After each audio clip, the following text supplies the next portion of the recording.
This is the dark side of dating and beyond. Welcome to today's show. Like this video, share this video, subscribe, click the notification bell, share. I am CK. I am joined with my lovely host, Faith, co-host. Hello. How's it going? Hey. So this is the polar opposite of brightness, the absence of light, and the shadow of relationships. It lies between the pit of a person's fears and the summit of knowledge. This is the lack of illumination, where your significant other is your adversary, your emotions are antagonistic, and your mind is lost in a dimension of imagination. It is what Faith and myself call the dark side of dating.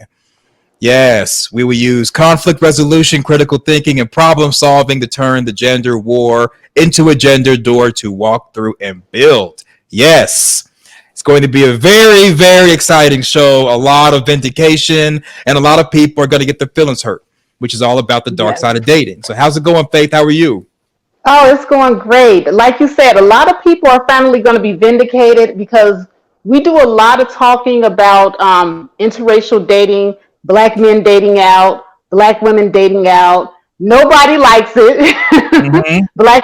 As much as the Black men say, oh, you guys go ahead and divest, we don't care. But then every day we're talking about it. And the same thing with the Black women, who you choose, we don't care, Right. Who they really choose. Who they really choose. Right. So we're going to, first thing we're going to tackle is around the web.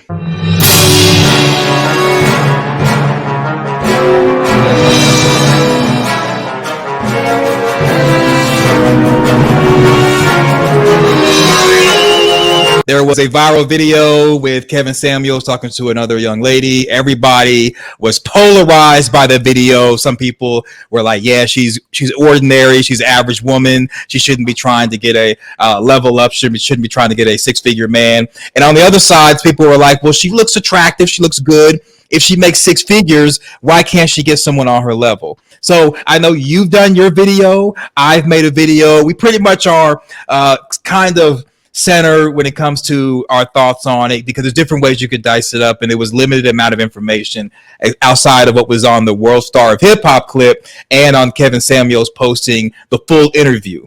And so this right here, just me setting it up, is Christelyn Karazin. She's the girl who swirls. Everyone knows who she is. And with her being the girl who swirls, she has a lot of fans. She has heard the Kevin Samuels narrative of him kind of breaking down and beating up Black women. And this is her response, her volley. So Faith, so what do you think about this clip before we get started to listening to it? Okay, well, I think that this was a good interview. I didn't see anything wrong with it. I don't know why a lot of people are upset and calling it a hit piece, because this is... I'm just saying. Sorry, go ahead. Okay, well, they're upset because Christelyn Karazin, first of all, went to a white man, the white man. Oh my God, dun dun dun. So she went to one of her white friends to get an opinion of what he thought of Kevin Samuels, and he gave his opinion. And people are mad. I mean, Black women are mad, Black men are mad. Everybody is seeing red because the white man has something to say. So, I don't see anything wrong with it. As a matter of fact, what it does is it lends validation to the fact that there are white men that do find Black women attractive, that are high value. And this is a white man that is a seven-figure earner that actually knows other high value men. So, why wouldn't Christelyn solicit his opinion on the subject? Because we are talking about men of high value, right? And we are talking about whether or not they are attracted to Black women that are, looking like the Black woman in the Kevin Samuels video, who he claimed was average at best. So let's see what they had to say. I'm all ears. Right. So the link to everything that we're going to present is down in the description. Without further ado, let's check this out. Oh, and fair use. This is for educational purposes, y'all. Outstanding.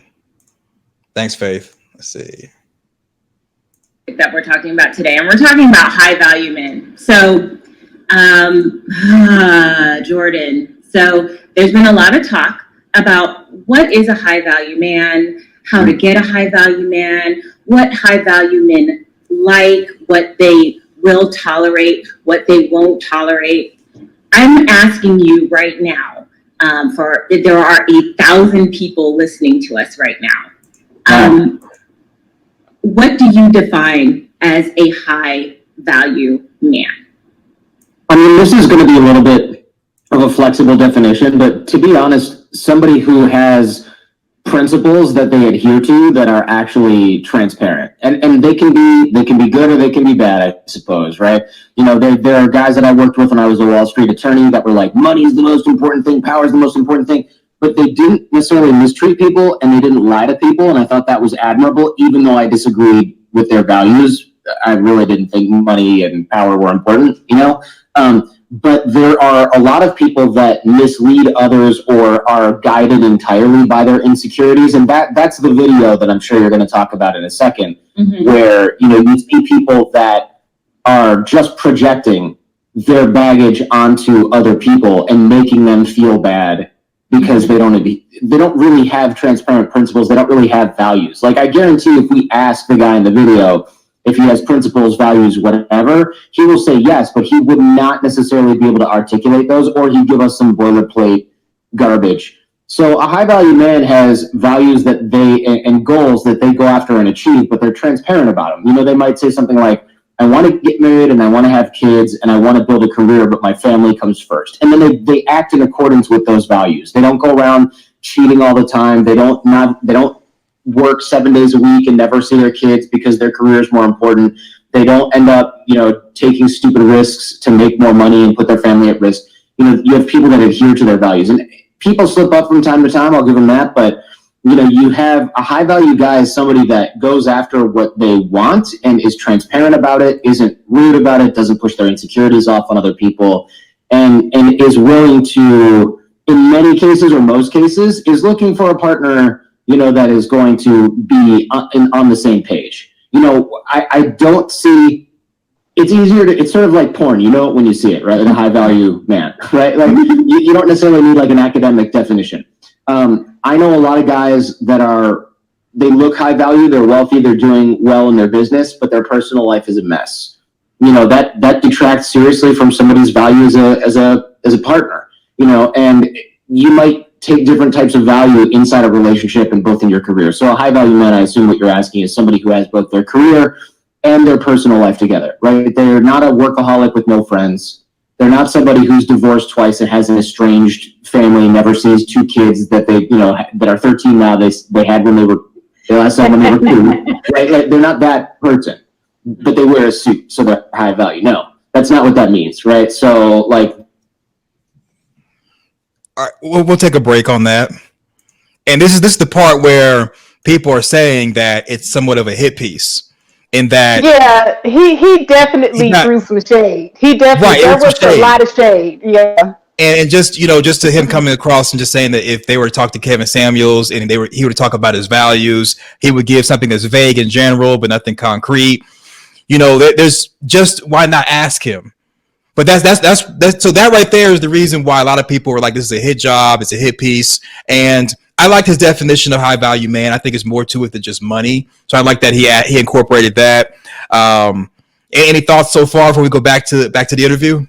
Well, the thing about it is, I don't think it was a hit piece. You have to keep in mind that everyone had an opinion about that Kevin Samuels video. Right. So to me, he just comes out as a guy that's giving us his raw, uncensored opinion of Kevin Samuels and the video that he did. And maybe he perhaps did do a little bit of research and found out some things, you know, because he does also have his little show that he does on his channel.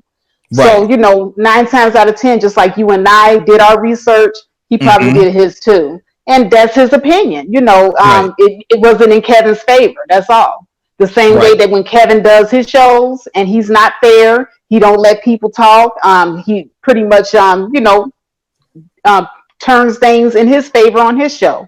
Well, it's Christelyn's show, so it was in her favor against Kevin on her show. So, hey, all's fair in love and war, and I ain't mad at him. Okay. Okay. We'll start back. We'll get back to the interview. And I know that's kind of where you're going with. Right. with Oh my with the God, video the you sent. shade just got me cold.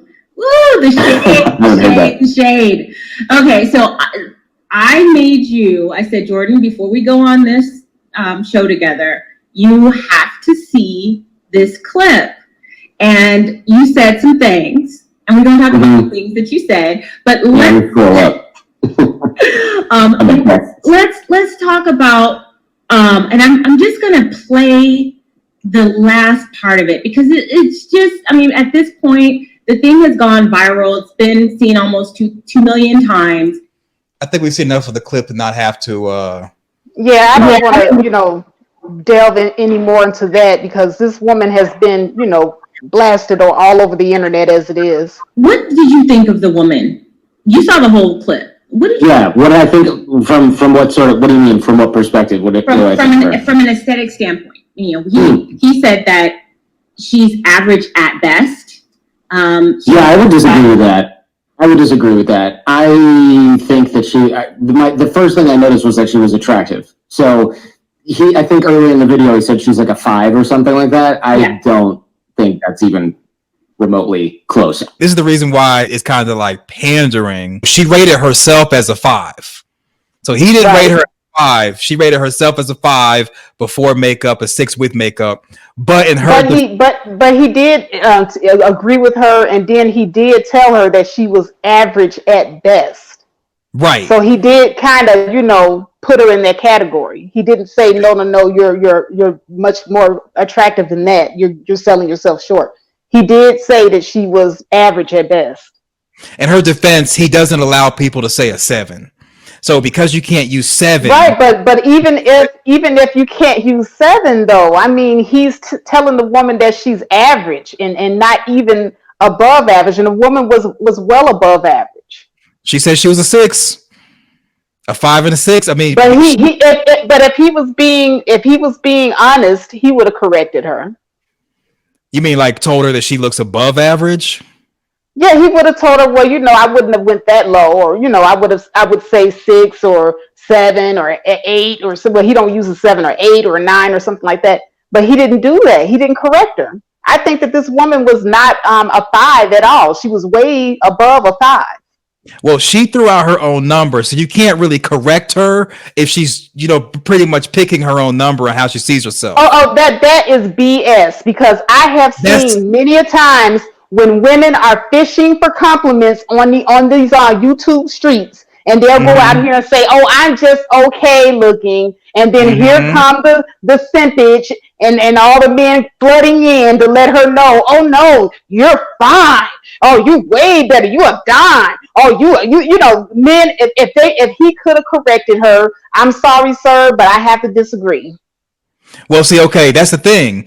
It's women basically doing that to seek validation, as opposed to just being open and honest with their number. But she was seeking validation. She was. How do you know that? So here's the thing. She went on the Kevin Samuel show seeking validation. She really wanted to know what Kevin rated her, and he rated her. See, she went low. She went low, hoping that he would go high. Oh, I think we're putting words in her mouth, but no, we're not. No, we're not. It's the same thing these women do when they go online and they go, "Oh, I look okay," and then the guys are like, "Oh no, you fine," and that's what she was looking for. She was fishing for that compliment and that validation, and she didn't get it. And that's why she went viral for that clip, because you shouldn't go fishing for something when there's no fish out there for you. That's all I'm saying. I hear what you're saying. Okay, so we'll finish this clip and then we'll move on to the next segment. You got anything else before we move on? No, I don't have anything else. Okay, no Molotov cocktails for her car, right? Maybe for Kevin's. Kevin, watch out! No, we won't cocktail it. We'll just spray paint it. Oh, okay. Now we're spray painting this car, man.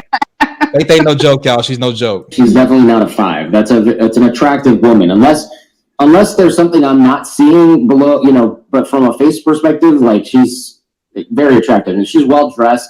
and she speaks in complete sentences. I mean, come on, a 5 is somebody that is like undesirable, period, right? And he says that kind of thing to her. A 5 is average.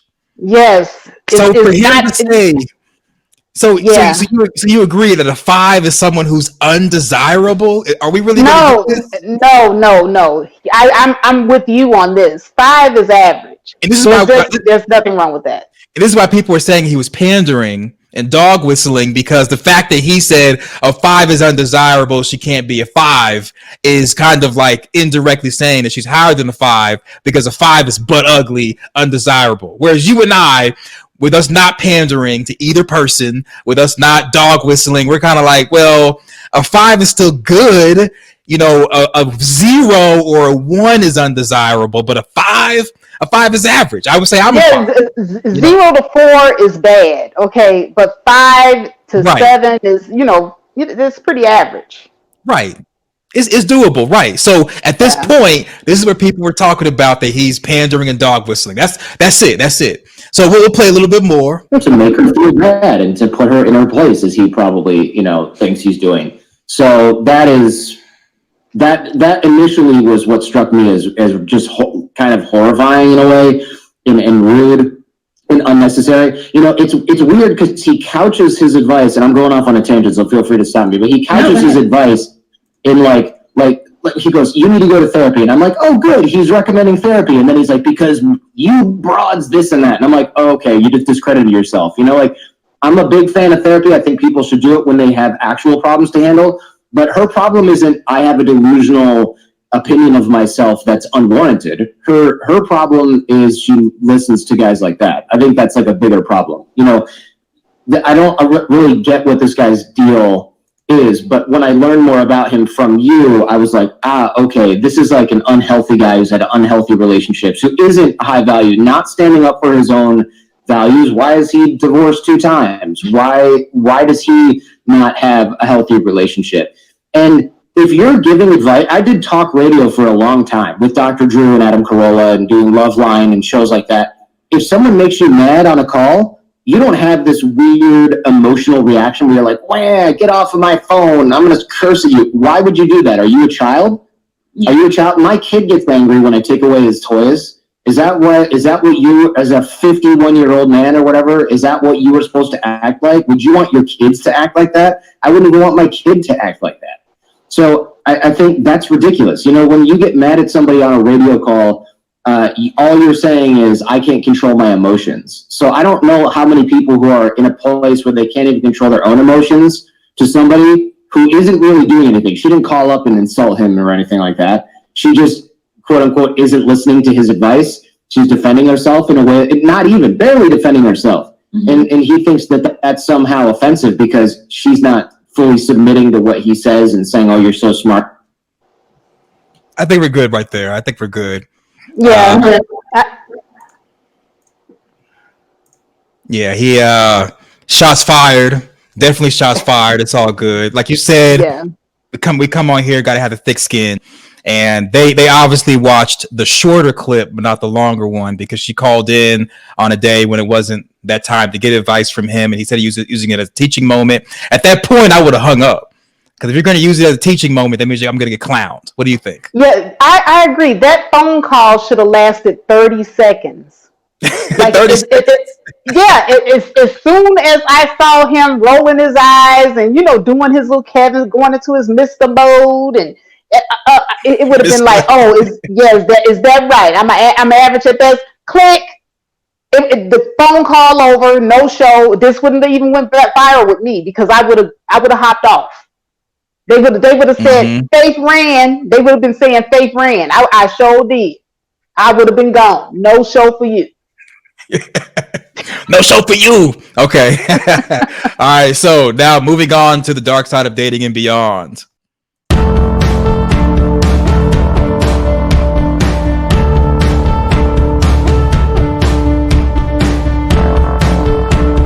All right, so Faith has brought up a really good study. She's a research buff, Mrs. Research, if you will, and this is the Black-White Marital Matching Race Anthropometrics and Socioeconomics report. It is And from Cambridge it's from, University. yes, 3 different universities did this study. I wanted to point that out. And so far, I haven't seen anybody else break this study down. But this study exhibits a lot of the talking points that a lot of people online have either observed on their own, or they've seen it around the web. So I'm going to say that this study validates damn near everybody. There's something for everybody in this study. So Cynthia G, you're validated. Yay! Who else is validated? Kevin Samuels, you're validated. Yay!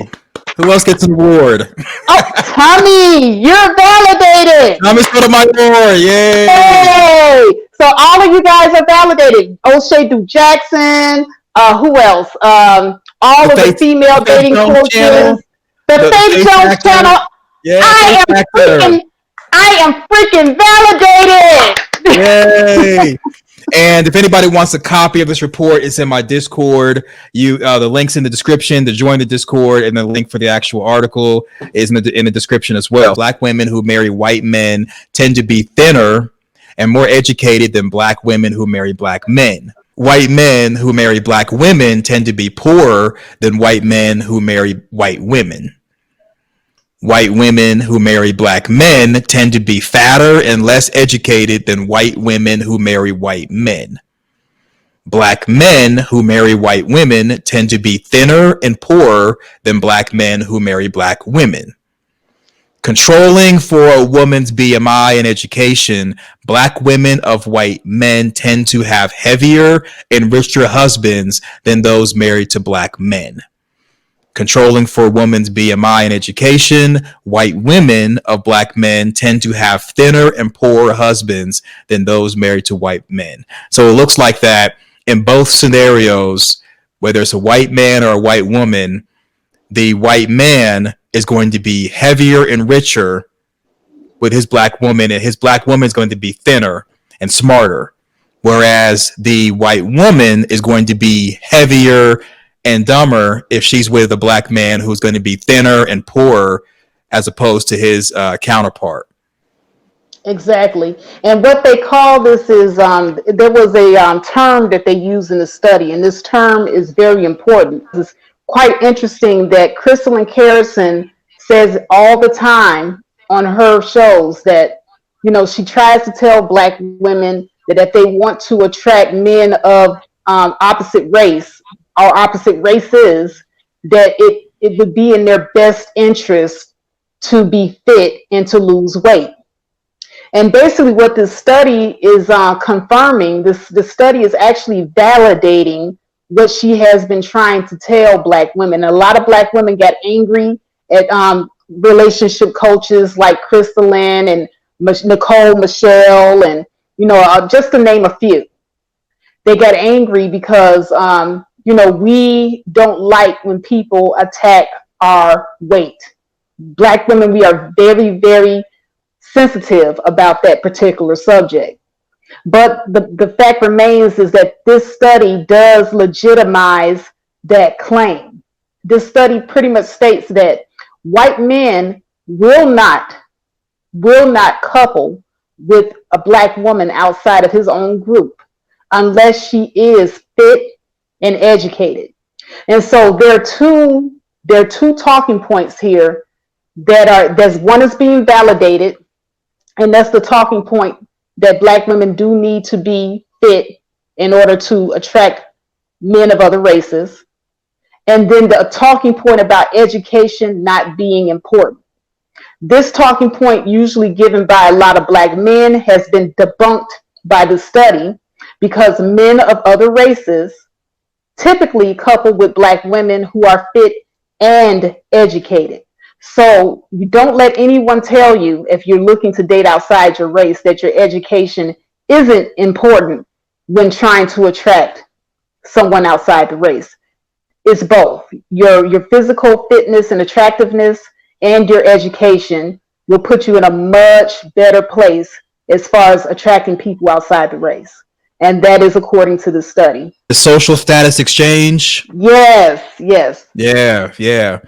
And yeah, I agree with the report, and plus the report just verifies, like we were saying, a lot of the talking points, because a lot of women who are in the swirler community here on YouTube, they will say, I have to lose weight in order to get a bottom shelf Brad, no change Chad, as in to say they have to improve themselves BMI wise, weight wise, be more ladylike, more feminine.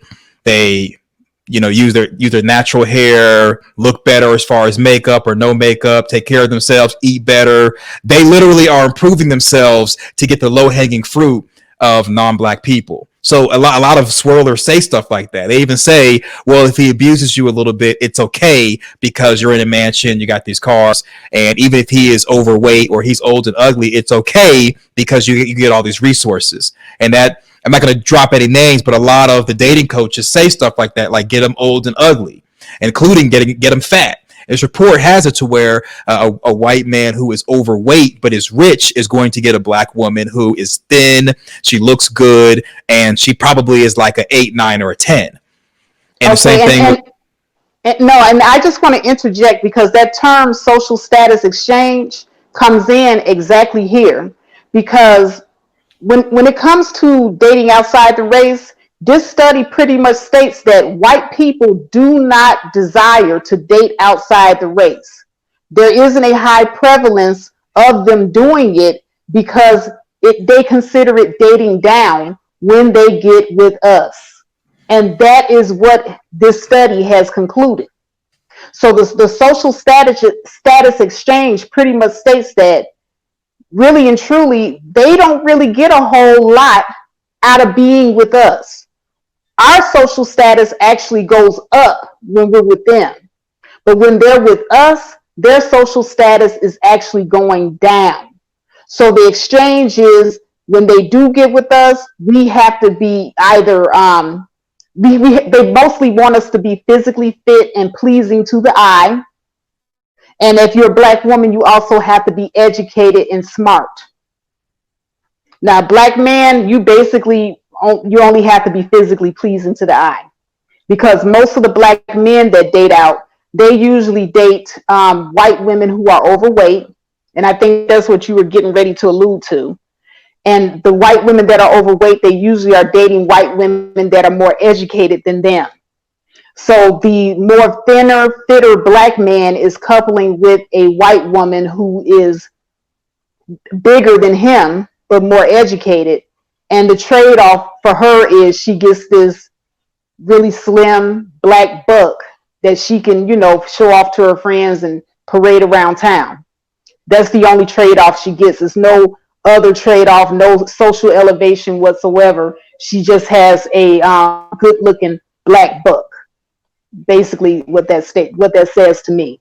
And those are my words. That's not in the study. Everything pretty much pans out, just like I was saying with the different swirlers talking about they're gonna level up on their own and then be able to get low-hanging fruit. And then even a lot of the black men who they look the other way when it comes to hair, when it comes to her weight, when it comes to her hygiene. They look the other way numerous times in order for them to get this low-hanging fruit, because in both parts, both black men and black women who are destined, who just want to swirl at any cost, they will somewhat get less than the people they were getting in their own race, just so they can have that skin color or that skin associated with them, because in their eyes, even though this person is low-hanging fruit, bottom shelf Brad, no change Chad, trailer park Trisha, even though economically they're less than and they look probably really bad, in their eyes, this person is better because they really don't like anything associated with themselves. Just my opinion based off what I've seen on a lot of panels. Is it possible for you to find where they were talking about the wage gap in this study? With the wage gap, white people earn 22% more than black people who are with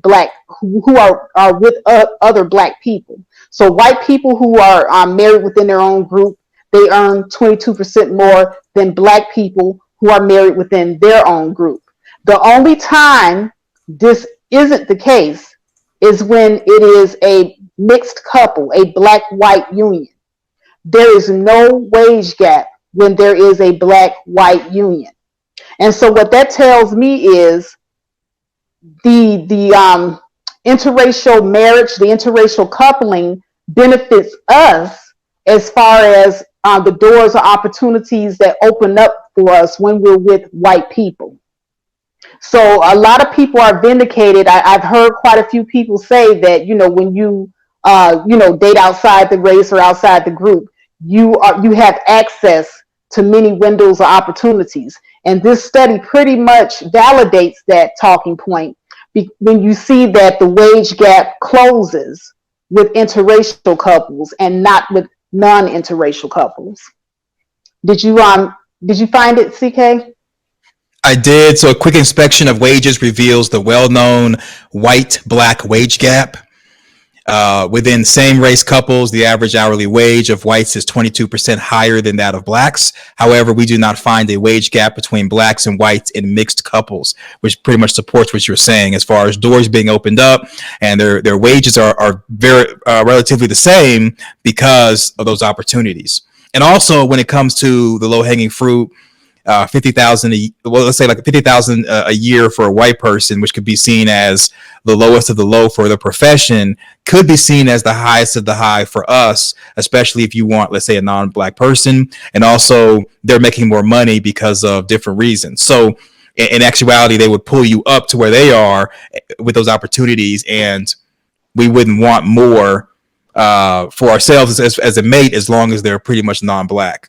And as to weight, male BMI is on average larger than female. White women are on average in a normal weight range, around 24 if they are married to a white man, overweight, around 26 otherwise, which is that like Cynthia G has, who they really choose, and most of those pictures are the women are pretty big, or they don't look all that well, and it's because people are more focused on getting with someone who has that skin or that race or biology, if you will, as opposed to getting someone who they really desire or who is on their level or better.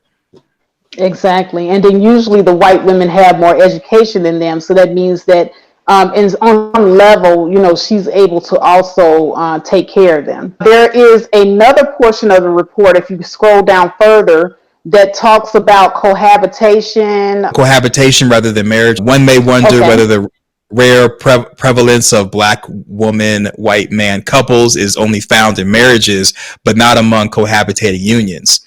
The table that's below shows that this is not the case. If anything, the prevalence of this type of couples is still below 1%, while the percentages of the other interracial and black couples are higher among cohabitants than among married individuals. Black women are rarely matched to white men, no matter the type of relationship. So just to kind of paraphrase the rest of the report, if you're not high enough in their eyes, they'll cohabitate with you, they'll sleep with you, they'll parade you around, but they just won't marry you. So that's the most important part, is they'll do everything, but you're not good enough to be married and basically to be a part of their actual family if you're not at a certain level. Whereas on the flip side, with black folk, we'll take the low-hanging fruit, we'll marry them, we don't care if she's missing a hole, if she's missing all her teeth on the bottom, if she's overweight and she's stinking, or if he's got, if he's the size of Stay Puft Marshmallow Man, bring him on, because we like the low-hanging fruit, just because we want, I guess, to prove a point, or to feel validated, knowing that we're doing better than, I guess, our counterparts or people that we know, because we got us a Brad, Chad, or a Trisha. And I just want to highlight, too, before we move away from the segment, because there was an area of the segment that states that rich black men actually get with and marry their own.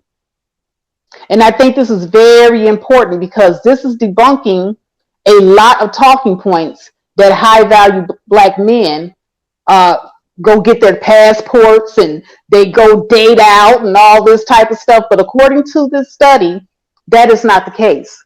Rich black men marry their own more than poor black men, ironically.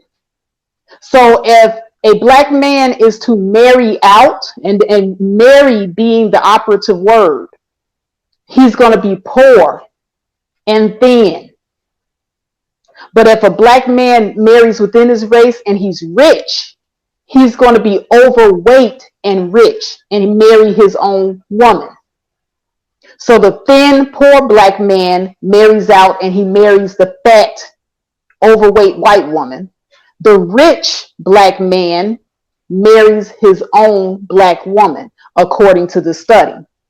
Additionally, if a rich black man is with a non-black woman, he's usually not married to her. They are cohabitating.